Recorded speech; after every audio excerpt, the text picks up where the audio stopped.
So, ano sa tingin niyo yung connection nito dun sa gospel, sa first reading, ganyan?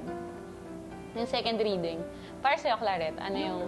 Parang yung love ni Jesus at saka ni God sa atin, unconditional love. Tapos parang there's a promise na bibigyan niya tayo ng yun nga, yung salvation or yung eternal life.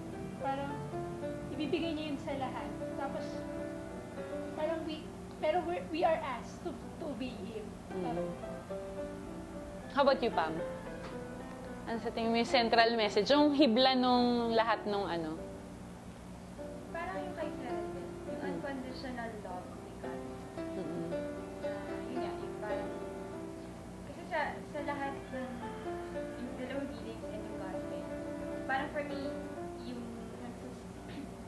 yung message nila is, it's just about God loving us so much, na He's willing to die for us. Pero, hindi doon nag-e-end. Na, basta namatay lang siya doon. Hindi. From His death onwards, andun yung promises niya. Andun yung promise niya nga na for salvation. And, yung promise na when we obey Him, we will be with Him. Yung gano'n, yung promise na kasama natin siya. One day. Yun. Sige. How about you, Dayan? Saan? Katulad din ng sinabi nila. Oo. Kasi isa lang yung binata natin. Hindi, parang yung message is yung Jesus came to die for us. To give us salvation. To bring us closer to God. And He gives freely to us no matter what the cost was.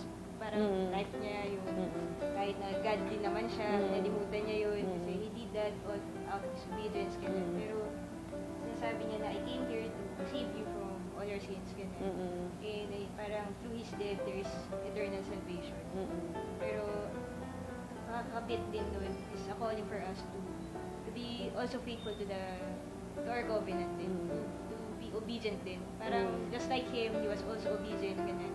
Na obedient to death din kay Jesus Christ. So parang same calling din for us na obedience din natin to our also. Even up to death. Even up to death din. Parang ganyan. Pero above all that is yung promise of eternal salvation para sa ating pamilya. Siguro to sum up yung mga sinabi nyo, yun, it's God's unconditional love for us. That's the reason why He came to save us in spite of all our sins, our weaknesses. Pero, sabi mo nga, kakabit nun, dapat tayo rin, we recognize that there is a covenant. We should follow Him and live like Him so that we will be able to share the eternal life with Him. Kasi yun yung sharing the divinity of God with Him, di ba? So, yun.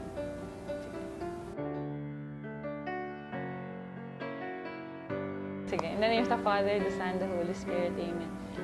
Lord, thank you for this wonderful day. Lord, thank you for reminding us of your great love, of your great sacrifice for all of us, Lord. And I know that it has been very difficult for you to see all of us sinning, but with your great love, you have overcome all